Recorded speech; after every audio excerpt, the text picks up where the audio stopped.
The sound of crunching gravel quieted as the small bus slowed to a crawl at the foot of the campsite. The old metal doors opened with a wheeze and the reluctant campers exited into the ancient wood. The last to exit the bus, Elliot stepped onto the stone and dirt. Shortly after he did so, the bus rolled back down the woodland trail out of sight. "Howdy, campers," announced an all too enthusiastic man as he jogged up to the group. Elliot rolled his eyes. The man was wearing brown baggy shorts and a bright blue t-shirt, a red whistle hanging from his neck. He also donned a gray baseball cap, the words "Camp Counselor" sewn into the front. Similarly dressed adults wandering through the campsite in the background, carrying mattresses to and from the two low wooden cabins on either side of a small fire pit. "I'm Matt, your head camp counselor, and this is Camp Disconnect," the man shouted to the crowd of unimpressed teens. Elliot scoffed at the ridiculousness of his tone. After an uncomfortable silence, the man continued. "Now, the first rule of Camp Disconnect is that you gotta disconnect," he said with a grin, holding out a plastic tray. "Come on, kids, phones in the tray." The group moaned before complying. After everyone, including Elliot, threw their phones into the tray, Matt handed it off to another counselor. "Now, before you're shown to your beds, let me go over the rules. Number 1, bedtime is 10. Gotta be in bed by then, okay? Number 2, no wandering off into the woods. We wouldn't want to get you lost, would we? And number 3, no communication with the outside world, hence the phone tray. Now, lucky for you guys, however, we will allow relatives and friends to send you letters, which we will give to you as soon as they get to us. You will not be able to respond, though. This is Camp Disconnect, remember? Now, let's get you folks settled in." After a brief and unmemorable tour, Elliot and the rest of the campers were shown to their respective beds. It was clear just from that short introduction that Elliot was not going to have an enjoyable 4 weeks. Elliot woke up on the morning of his 5th day at Camp Disconnect. He sat up with a groan. The stiff springs of the mattress had been digging into his back all night. The past 4 days had been tough for him, and not just because he had no phone. The place stunk of rotted wood and excrement. It was infested with flies and other swarms of bugs, and the food. Oh God, the food. Gruel is what it was. Elliot had no clue what was in it. Aside from the occasional hair, the ingredients were a mystery. He rubbed his eyes and flakes of dead skin fell from his face. "Elliot Peters," called a man in the center of the rows of beds. Elliot looked up and squinted. He hadn't noticed him before. He was large, donning a familiar blue attire. However, he appeared to be a good deal older than the rest of the staff. "Elliot Peters," he repeated, but louder this time. "Yeah, over here." Elliot stuck his hand up. The large man marched over to him. "Letter for you," he growled, handing Elliot a surly white envelope. "Thanks," Elliot murmured, and the man wandered back outside. He opened the envelope to find a single piece of paper, writing scrawled on either side. Elliot smirked. He already knew who it was. It read as such. "Yo, Elliot, it's Ollie. Sucks that you have to stay at that camp for the summer. It's been pretty sucky back here since you've been gone, but I gotta tell you something. It might just be nothing, or it could just turn out to be a big fucking deal. So last night, I got real bored and I couldn't sleep, so you remember when we used to search the deep web on your dad's old computer? Yeah, I did that, but on my computer. I couldn't quite remember how to get on it at first. Eventually came back to me. After a bit of searching, once I was on the hidden wiki, I found this creepy-ass website, www.occultplayground.org. As soon as I learned it was full of tutorials on how to summon demons and monsters and all types of creepy shit like that, it was kind of getting too cliche for me though, so I was about to click off, till I saw one which sounded interesting. The Raggedy Man Ritual. I clicked on it and read the description. It said something about a game for depraved souls and some other weird shit I can't remember.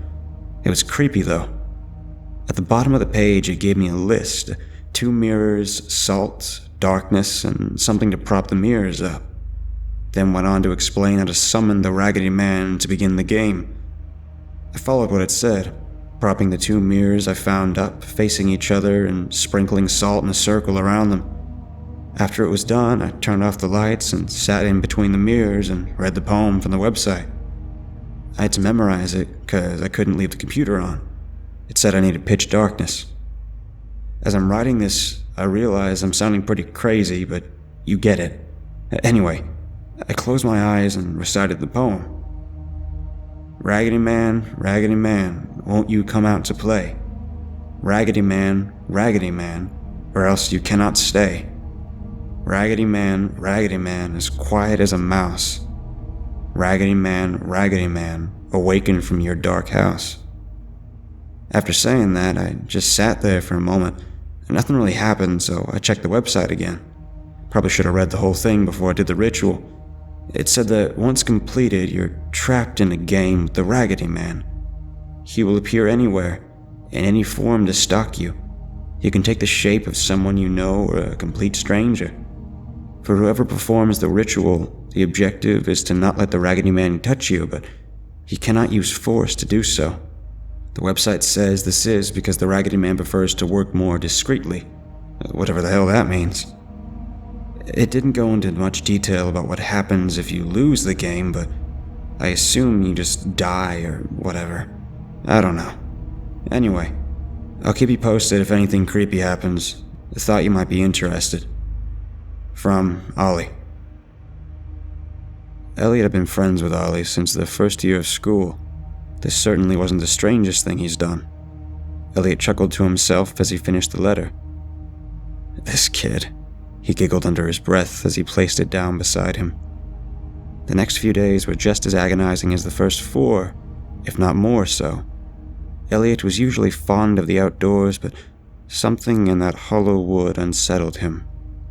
He woke up once more on the 9th day of his summer camp extravaganza to the sound of a familiar voice.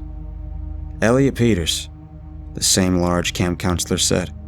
Elliot rubbed his crusty eyes. Yep, he called out. The man stomped over and dropped the letter in his lap. Thanks. Elliot sighed as the man wandered out the cabin door. Assuming the letter was an update from Ollie, Elliot ripped open the envelope and began reading. Yo, Elliot, it's me again. Something's not right, man. Some real scary stuff's been happening. The ritual, it worked. No joke, I'm freaking out right now. Let me explain. I woke up the day after I sent you that letter and heard my mom calling me from downstairs, so I got halfway down the stairs to see what she wants. And then I remembered she's been on a business trip to Budapest for the last 5 days. She told me she wouldn't be back for a week. I ran back upstairs, obviously scared out of my mind. I pushed my back against my bedroom door so whatever was in my house couldn't get to me. I thought of what it said on the website. The Raggedy Man can take any form. So I just sat there for like half an hour, just trying to figure out if I was dreaming or not. I tell you, man, it's the longest 30 minutes of my life. Anyway, after a while, I finally managed to calm myself down. I just figured I must have imagined it. So I opened the door and crept downstairs to make sure there was no one there. And there wasn't. I called my dad to tell him to come home straight away. I think he could tell I was shaken by my voice because he was at the house not 10 minutes later. That helped a lot. The rest of the day went without incident, but that unsettled me even more, in a way. I told my dad what happened, and he agreed that I must have just imagined it. I didn't tell him about the ritual, though. If he found out I'd been on the deep web again, he would have kicked my ass. The day passed, and I got into bed, but no matter how hard I tried, I couldn't fall asleep. It must have been 3 in the morning when, as soon as I was about to finally drift off, I heard a knock at my door. I lay there for a few moments, not saying a word, and then I heard a second set of knocks, but much louder this time. Finally, I managed to squeeze out a weak, "Who's there?" There was a pause before I heard my dad's voice on the other side. "I want to talk about what happened earlier. Can you open the door, please?" Something about his tone was just, I don't know the word, uncanny. I knew that something was wrong. "No, Dad, I'm trying to get some sleep." After I said that, there was just silence. It felt like ages before I heard the sound of footsteps slowly walking back down the hallway. I was shaken to my core. That night I stayed open until my eyelids just fell. I must have passed out because the next morning I woke up, aching on my bedroom floor. But what I dreamt of, I shudder to remember. All I can recall was that I found myself in a dirty, decrepit hallway with no end in sight. The walls were a disgusting, creamy shade of yellow with moss crawling up them. The hallway was dimly lit by a row of rusted chandeliers, the wax of their candles dripping onto the metal. I walked for what felt like miles. I just kept going. And then I heard it. The sound of heavy boots slamming on the floor echoed out from behind me. I turned to see a tall figure stood motionless in the hallway, no more than 10 feet away from me. The Raggedy Man. He was large, with brown, shaggy trousers and a similarly colored jacket covered in filth.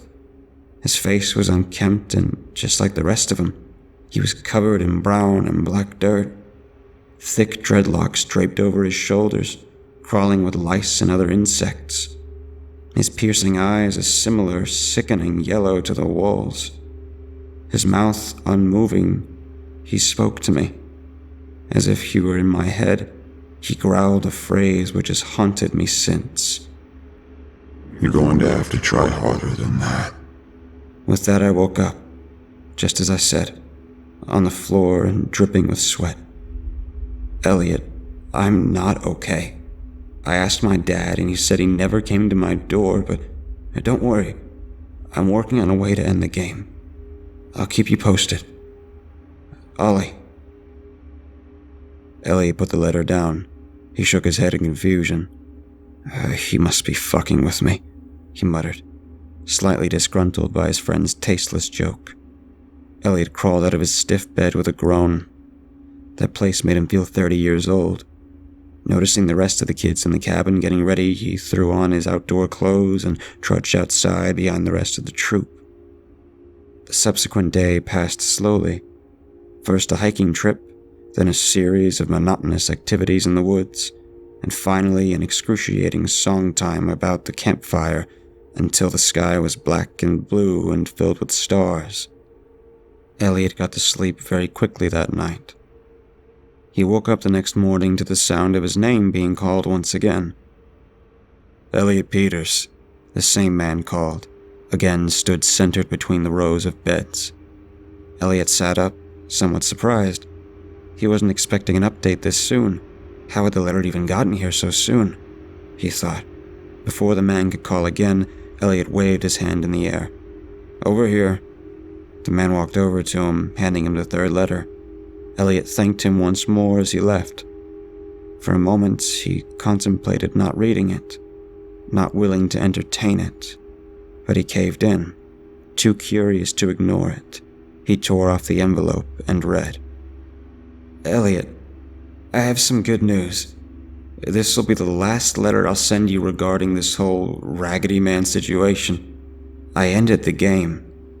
However, I may not have been completely truthful with you in the past 2 letters. Let me explain.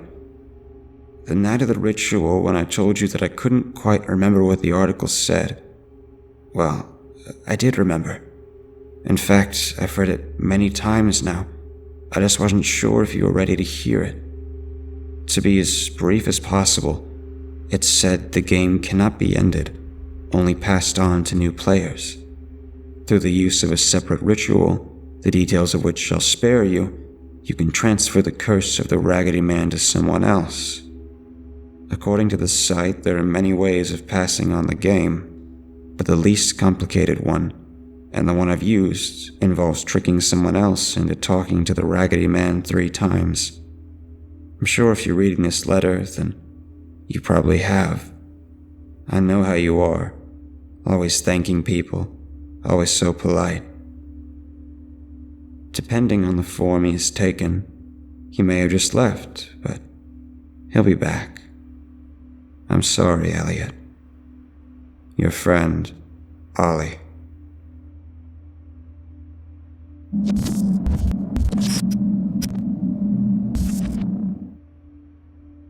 It took me nearly 3 months to build this mansion of a treehouse for my daughter. It had slides and swings, windows and doors, ladders and steps. It had it all. Shit. I even insulated it, and had power outlets, heating and cooling. This monstrous structure was a beautiful mix between a full-fledged apartment and a McDonald's play place. I was incredibly proud of it, but I must say that it fully solidified the truth in her words whenever my wife told me that I sometimes way overdo things. Truth be told, it only made her more right since our daughter was only 4 years old. By the time I finished building the treehouse, there were only a few nice days left in the fall before snow hit, and my daughter only got those few days to play outside and in my creation. Even though I did install heating in it, my daughter wasn't a big fan of going outside to play in the snow unless we turned it into a big event to go sledding somewhere. This was slightly disappointing to me, but she was only 4, so I understood. When the snow melted and the temperature climbed again, she was out there playing in it almost constantly. This made me happy to see how excited she was with what I made for her. For about a week, it was even difficult to get her to come back inside to eat and sleep. There were a couple of nights I even had to go out and drag her back in the house for bath time and bed. It was times like these I was happy I had made the treehouse big enough and sturdy enough for me to venture up there. It was plenty big enough, that was for sure. I had made the inside 12 feet by 16 feet with an 8-foot ceiling. I secretly had planned that size so that if for some reason my daughter didn't like it, I could just turn it into a cool sort of man cave. A month went by with her out there, spending nearly every waking moment playing either inside or on the swings and slides. Then one day, in the middle of the afternoon, my daughter came screaming out of the treehouse and into the house. "Daddy, Daddy, I don't like it." Whoa, little one. What's wrong?" I said as she barreled into my legs, nearly causing my knees to buckle. "My treehouse. It's scary." "Seriously? It's been your favorite place for months. Why is it all of a sudden scary?" I asked with a little more annoyance in my voice than I intended. "I saw a scary man in there. He was hurt," she said. What? What did you say? Is there some... Just stay here," I commanded as I ran out the door and towards the treehouse.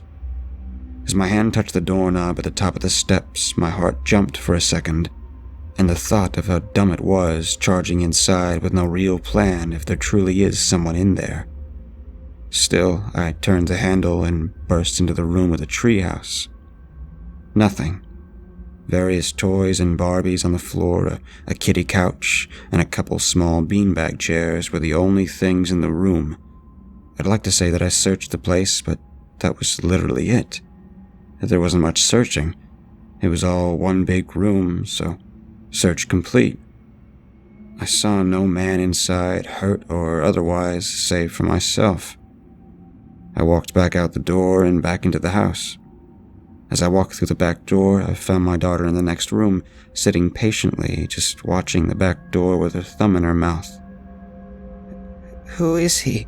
she said to me, as soon as she saw me walk through the door. "Who is who? I didn't see anyone out there. What did he look like?" "He's gone," she replied, completely ignoring my question and running past me back outside. What the fuck just happened? I thought to myself, as I watched her climb the steps and enter the treehouse from the kitchen window. I mentioned the odd experience to my wife a little later that night. She seemed only slightly concerned, and we both chalked it up to her exceptional imagination. That night, as she sat eating around the table, my wife began to ask our daughter about what had happened. "Daddy told me you saw someone in your treehouse today. Did they ever come back?" No. "What did the man look like? Do you know how he got into your treehouse?" "He was scary. His mouth looked weird. He looked like he had lots of owies in it." "Do you know how he got in the treehouse?" I chimed in, wondering if I was going to need to upgrade the security around the house. I don't know. I was playing on the swings, and then I came in to play with my toys, and he was there." "So he was already hiding inside the treehouse?" my wife asked. "No, he was hiding like in here," she said, pointing to her head. My wife and I locked eyes at the sound of this and both let out a sigh of relief, assuming that it meant it really had been our imagination. Everything went much more smoothly and calmly the rest of the night. We went another week without any thought or mention of the situation. Regardless of the lack of hearing anything more about it, I still felt uncomfortable, and the day after I decided to move the backyard security camera, pointing it at the treehouse as best I could. Sadly, with how much my daughter played back there, I wouldn't be able to set the motion detection on it without it sending alerts every 5 minutes. In the middle of the second week following the unusual afternoon, my daughter again ran inside the house screaming about a man in the treehouse again. This time I immediately ran out in the treehouse and burst at the door, and I was again met with nothing more than an empty room. Frustrated and annoyed at the situation, I turned and began to leave the treehouse. Just as I passed through the doorway, behind me I heard a crack and a thud, as if something had been knocked over or broken. I spun around and looked through the doorway, and from outside the treehouse I saw nothing. I thought to walk back in and check a second time, and I really wish I hadn't. As my foot crossed the threshold of the door back into the treehouse, everything changed. The light from the sun coming through the windows vanished. Rusted steel and concrete surrounded me, and everything was bathed in an ominous deep red glow. An overhead light flickered and popped, giving me only quick random glimpses of the horror I was now surrounded by. Nearly every surface looked like it had been coated in a thick layer of sticky, half-coagulated blood. Chains hung from the ceiling and ended with the same hooks you would imagine at a slaughterhouse. A rusted steel table sat against the wall with various crude, rusted tools on it. The place sort of looked like an abandoned warehouse or meat locker of some sort. A clank rang out behind me, and I turned around, half expecting to see the doorway out into my backyard. I didn't see the door I was hoping for, but I did see a massive man, nearly 7 foot tall, and looked to be solid muscle. He was shirtless, but covered in scars. With the dim and flickering lights, I couldn't tell if he was black or just completely covered head to toe in dried blood. The lips of the Goliath were missing, and its teeth had been ripped out and replaced with rusted nails, screws, and razor blades, crudely inserted at odd angles into its gums, and blood seemed to constantly run from the nightmarish dental work. A giant scar ran down its face, and large stitches using what looked like thick yarn or twine drenched in blood held both the scar and one of its eyes closed. The large man raised its arms out to its sides, and I noticed that huge nails and screws were also sticking out of its skin in random locations. Blood dripped from each place a nail or screw had been protruding from his skin. He lowered his head and his arms became stretched out fully from his shoulders and let out a strained and wheezy attempt at a yell. I guessed that its vocal cords had either been severely damaged or removed. I could see rage rise in its one good eye as it began to run towards me. "Oh shit, what the fuck?" I yelled as I turned and ran as fast as I could. The dim and flickering light caused me to slip and stumble over the hooks and chains laying on the floor that I had not noticed before. The man let out another wheezy yell as it chased after me. I screamed and ran, stumbled and rolled, scrambled to my feet, screamed and continued to run. I hit the wall clumsily when I tried to look back to see how much the creature had gained on me. It was getting closer and closer. I ran and fell along the wall, just trying to find my way in the nearly perfect dark that I had been surrounded in. The huge behemoth of a man was getting closer and closer, and finally I found it. A door handle. Or a crash bar, really. I slammed into it, and luckily it burst open, and I fell through the doorway. Quickly I scrambled to my feet. As I stood fully up and began to run, I realized I was outside. I was once again in my backyard. "Holy shit," I exclaimed, looking back at the treehouse. My heart pounded furiously inside my chest and out of breath. My brain had insurmountable trouble in trying to comprehend what had just happened. Was it a hallucination? Some sort of waking, stress-induced nightmare? I couldn't truly grasp what I had seen or what I had just gone through. I walked cautiously back into the house. A constant feeling of uneasiness flooded my body. My wife, standing at the back door, saw the look on my face and asked if I had seen anything in the treehouse. I nervously chuckled at her choice of words, but not knowing how to explain, I just told her no, I hadn't. My daughter wanted to go back out the next day, and I refused to let her go out there alone. When I got out there, I stepped to the doorway first, telling my daughter to stand back and wait for a second. And nothing happened. I stood just inside the doorway and let my daughter enter while I scanned the room, looking for anything out of the ordinary. She seemed completely unaffected as she walked in and instantly began to play on the floor with her toys. As I saw this, I decided to merely shrug off my previous experience as my own temporary psychosis. I try my best to not be an overprotective parent, and I don't believe in the paranormal, but I can't get the image of that afternoon out of my head. It makes me wonder if there is any truth to it, or if there is something truly wrong. A few days later, I was standing in the kitchen loading the dishwasher, and I heard a scream radiate from the backyard. Worried and confused, I looked over to confirm that yes, my daughter was still in the next room playing. Nervous, I opened the back door and began to walk towards the treehouse. From the ground, I called out, not wanting to enter the structure. "Hey, is someone there?" I stuttered with anxiety. No reply. "Hello?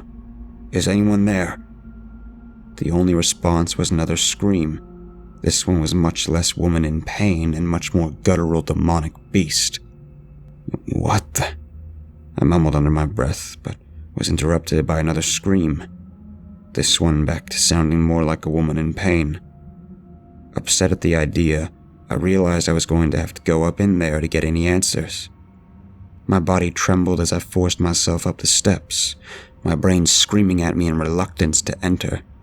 I held my breath and closed my eyes as my hand grasped and turned the handle to the door. I opened the door and, after a few seconds, exhaled and opened my eyes. There was nothing. It was just as my daughter had left it a few days ago. "Holy shit, I am completely losing my mind," I said to myself, as I stood there looking through the door into the essentially empty room. I really need to get my shit together. This is getting embarrassing. I turned to walk back into the house, and in the corner of my eye, I caught something inside the room. I looked back and recognized a small, stuffed pink squid laying on the floor next to the couch. "Damn it, child. I told you not to bring your stuffed animals out here," I said to myself under my breath as I began to walk in to grab it.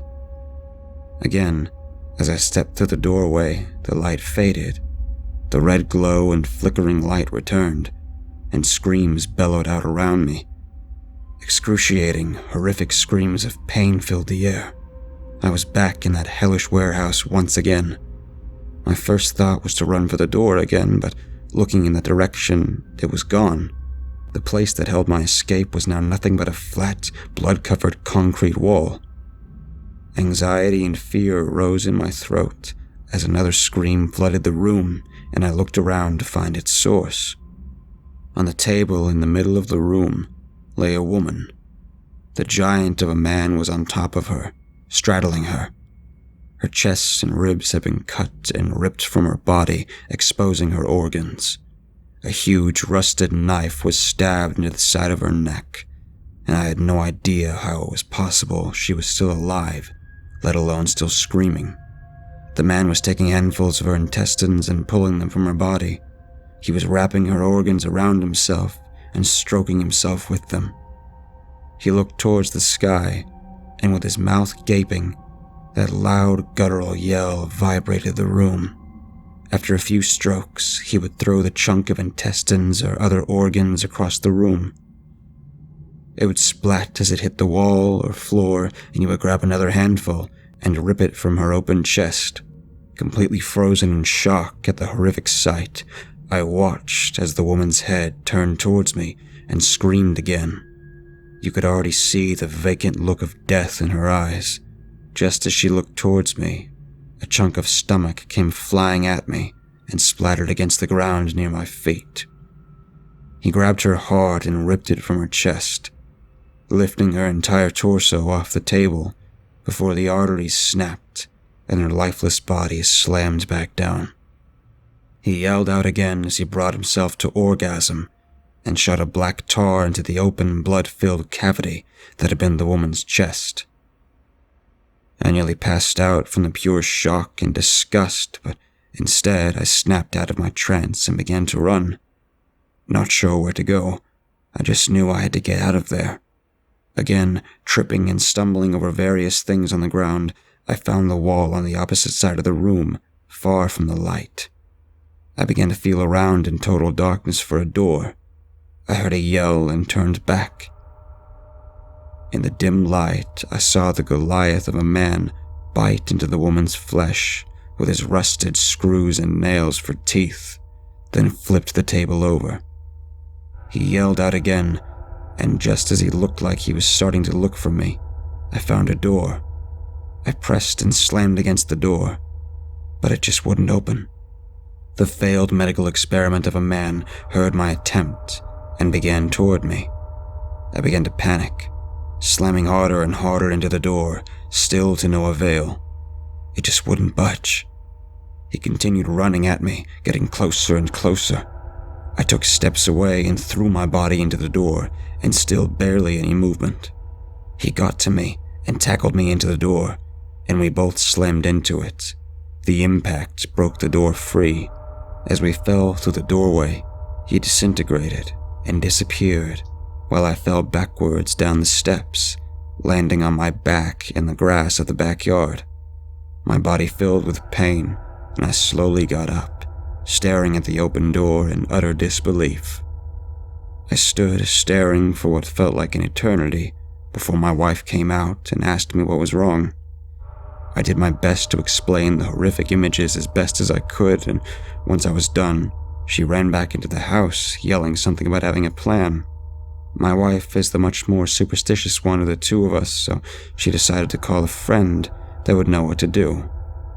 I had no idea what was truly going on, so reluctantly, I agreed to have this crystal-wielding hippie witch doctor show up to our house. A few days later, she showed up. And I say showed up because after pulling into our driveway, she refused to get out of her car and just called my wife from the driveway. My wife put her phone on speaker so I could hear the conversation. "Something is very wrong here," she said. "I feel a presence stronger than I've ever felt before." "Well, can we burn some sage or something to get rid of it?" my wife said. "No, absolutely not. I'm not leaving my car. I need to go, and you should get hold of someone else to clear that evil spirit from your property," she replied. Can you come into the house and talk to us? It seems to only be in the treehouse in the back," I said, trying to get as much time for answers as I could. "No, it's not. I'm sorry," is all she said before the call ended, and we watched her drive off away from our house. What was that supposed to mean? What do we do now? I asked my wife. "I don't know. That was the only person I could think of." "Well, at least there'll be no more playing in the treehouse, okay?" I responded. "Yeah, "I'll try to look online for someone else to help," she said, as she walked off towards the office. Sure. I'm going to go block the door to the treehouse so she can't just wander in there," I said, walking towards the back door and motioning to upstairs where our daughter slept. Avoiding it altogether seemed to work well enough. I was disappointed at not being able to use what I had put so much work into, but it had been a month since we had any problems with it, so oh well. During that month, my wife had messaged and called numerous people she found on the internet, trying to get at least an explanation for what was happening in our backyard. All her effort hardly got any results. Most of the people never responded, as some refused to help or even investigate, and the ones she got to come to the house did the same as the first lady. They either refused to come inside or just drove past without stopping at all. Finally, I'd had enough with all of this, and told myself that it was just all bullshit, and there was nothing actually wrong. I went out to the treehouse and unblocked the door, and took a deep breath and walked in. Nothing. It was perfectly fine. A few spiders had made some impressive webs inside, but besides that, it was all fine. "See, I fucking knew it," I yelled out. Just to prove it to myself, I even walked over to the door and jumped back and forth across the threshold a few times with no effort. Hell yeah, I was right. It was all in my head. I thought to myself as I walked back inside, "It's fine. I told you it would be okay," I said to my wife as I walked in. I then told her what I had just done out there, and she did nothing but give me a concerned look. "I really don't think that was a very good idea. What if you just pissed whatever it is off?" she said. "Oh, whatever. There's nothing out there. It was all in my head. I'll prove it," I replied overconfidently as I began to walk back outside. When I got back out in the treehouse and up the steps to the door, I looked back at my wife staring at me from the back porch. "See? Nothing," I said, just before walking through the door. As I stepped through, everything changed again. The darkness was back, and that haunting red glow that seemed to be coming from everywhere and nowhere at the same time. The chains with hooks draped down from the ceiling held decayed and naked bodies this time. A few of them swung back and forth, as if someone had just run into them as they walked past. Every one of them had its chest torn open, with their organs either missing or spilled out onto the floor. From the far side of the warehouse room, I heard a scream, followed by the groans and yells of the massive demon of a man I had run into the other times. "Oh fuck," I whispered to myself, realizing I had seriously messed up. The smell of rot and decay was overwhelming, and I nearly threw up as I pushed past the bodies, making my way hopefully towards a wall and some sort of doorway out of here. Each time I pushed against one of the hanging bodies, something would fall from them. Various body parts and organs fell out or broke off, hitting the floor with thuds and splatters. The sound made me flinch every time. I made my way slowly through all the bodies for what seemed like an eternity before I came to an opening. I had been traveling in the wrong direction, and it led me right to the beast. I could see it between two of the swinging corpses, different this time. It looked as though it had grown at least a foot taller, bigger in every aspect, including all the rusted nails and screws seemed to have changed to the size of long, sharp railroad spikes. Its muscles, now completely oversized, bulged and dripped with blood, both from the various impaled spikes in his skin and from the splatter of his victims. His jaw had become more pronounced, and the rusted screws and razor blades he had in place of teeth were much bigger. He also now had large, rusted, metal, bloodied horns that looked like twisted rebar jetting from the top of his head. I caught the horrified look from the man laying naked on the table just before the beast grabbed his skin at the top of his chest and ripped it down and away from his body like tearing off a shirt.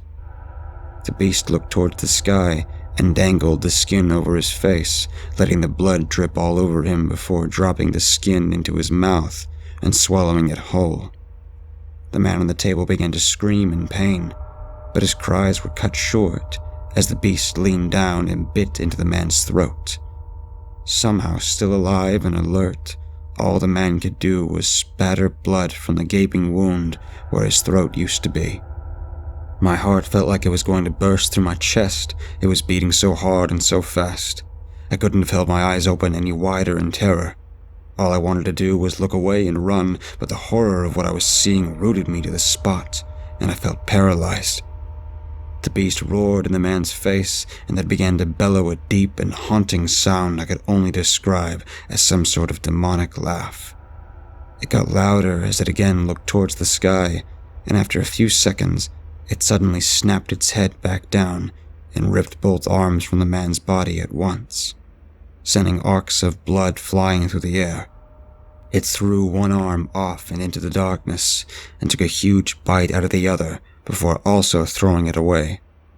The man, now having no way to make any noise, just sputtered more blood from his throat in response to the pain. I watched on in shock, knowing I really needed to get the fuck out of there, as soon as the beast leaned in and seemed to study the man's face. The beast's thick black saliva dripped onto him as he held his gaze mere inches apart.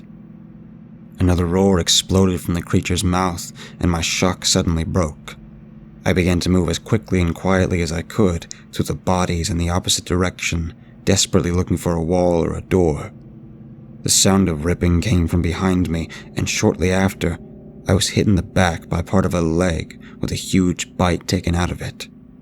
There wasn't much of the man on the table left, and I knew that meant I was very quickly running out of time before he would be looking for someone else to put on that table next.